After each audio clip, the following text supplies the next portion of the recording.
My name is Eric Perlstein. Today's subject is talking about CMMC and how it aligns with project management and project management best practices. I'd like to introduce Matt. Hi, I'm Matt Hoeper, CMMC, CCA, and CCP. Been with Edwards for about 2 years.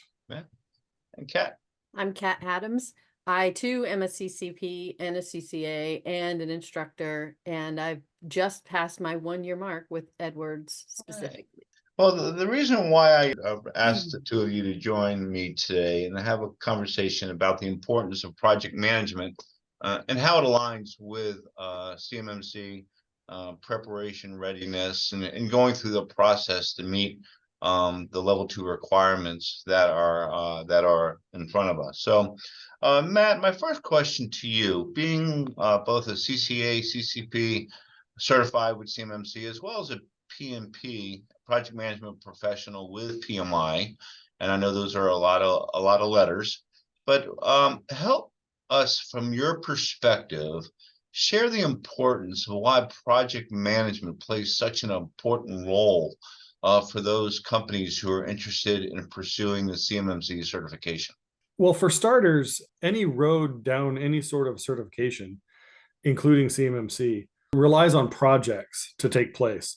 And not only projects and ensuring that those projects are followed through to completion, keeping in line with scope, time, and cost, but also forces you to work on the documentation. Because as you know, a lot of what we do from a compliance perspective, and this, CMMC would be included in this, is that whole, do what you say what you do, and prove it. And we prove it through policies and procedures. And so the PMP, for me, personally, really helps when I'm assisting organizations with those, mini projects in the overall goal of certification or compliance. Okay, good. All right, thank you. And now, Kat, with all the experience that you have working within the Air Force, by the way, thank you for all of your service, Kat, and the certifications that you have with CMMC as a CCP and a CCA, or you're planning on going through the project management professional training. Why do you feel, from your perspective, with all the training that you've received and the work that you do now, why do you feel project management is so important to you? Well, teaching the portion specifically of the CAP, when we talk about phase one of the primary goals in the beginning is laying out that project.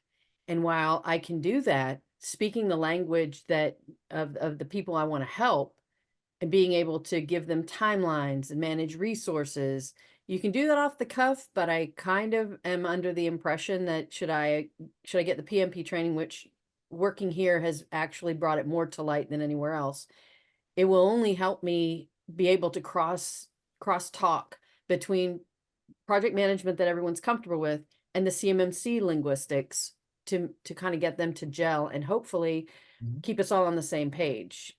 Going in and being able to articulate to a client that why I need subject matter experts for each of the sections for these days, because I've got this project plan laid out and these are the times that we're looking at using them, I think will be an effective use of both my time and the client's time. You bring up an interesting point when you're documenting your processes and provide that validation. Project management has a lot of best practices that you want to follow. Project Management Institute provides those best practices for project management. And the one thing I have found very interesting in the CMMC is that, they have a governance area. And the importance of governance as it relates to CMMC, capturing that key information, where does that information reside? So, Matt, can you elaborate? Well, so the governance to me from a CMMC perspective might be in the NFO controls in Appendix E, where we actually talk about the policies and the procedures that NIST just assumes you have and CMMC just assumes you have. In 2.0, they were kind of put back in Appendix E. I think in 1.0, they were kind of brought to the forefront. And a lot of people kind of freaked out about that. But the importance of governance can't be overstated.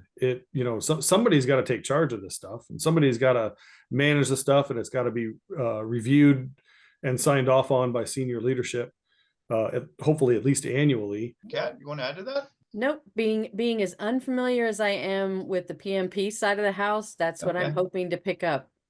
Okay. I admire that he can rattle off from it's from this section. Okay. That's where I want to be. I want to be able to speak to it and see how it parallels with and complements CMMC. Okay, great. No, and that's an excellent point, because with PMI, you have your standard best practices, and these are things that are very important, because it allows those who are following the guidelines, they have a great appreciation of, maintaining consistency, maintaining standardization as you go through this process. Well, So I do have a question though. Why does PMP stand out to you as being the better option for preparation to parallel with CMMC? Sure. Well, PMP is kind of that gold standard, that renowned certification for the project management. So if you have the certification and those 3 letters behind your name, it kind of shows people that you've gone through the training, that you've got the requisite, I forget what is it, 3 to 5 years experience regarding that.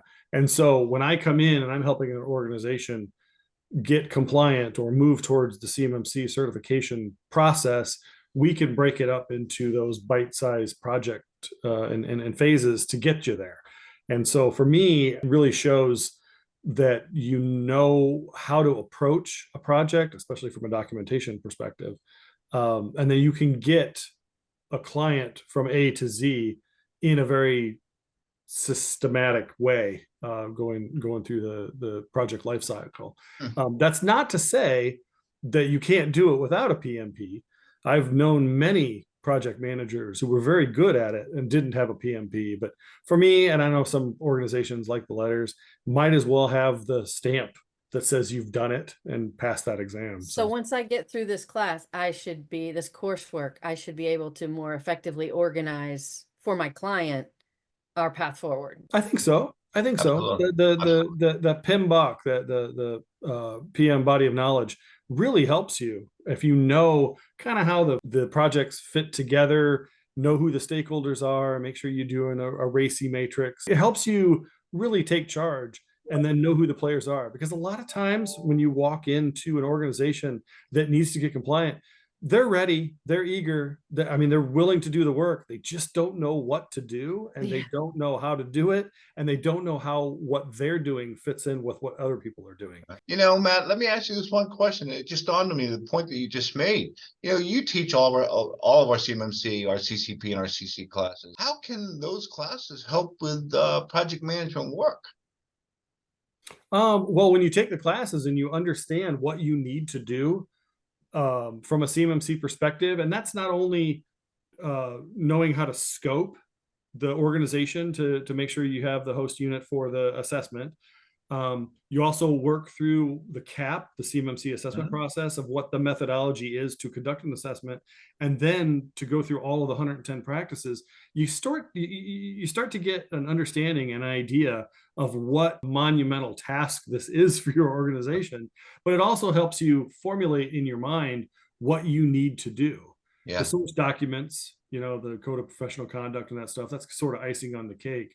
But those classes that you take from a CCP or CCA perspective really gets you the understanding of what you need to do. Yeah. That in conjunction with the project management will hopefully get you there. Yep. And the one final point I'd like to make is that you're building a foundation. Having had my project management professional certification for almost 25 years, my ACP and my RMP, as you go through the course, and I took the same CCP course that you taught, you're building a foundation. You're building a foundation, and by the time you get to that end point, you have developed your cradle to grave as to where, in the case of CMMC, where your system security plan needs to be in order to meet all CMMC expectations. So that's a great point. Thank you for that. Matt, Kat, I want to thank you both for your time today, and looking forward to having further conversations with you regarding CMMC and project management.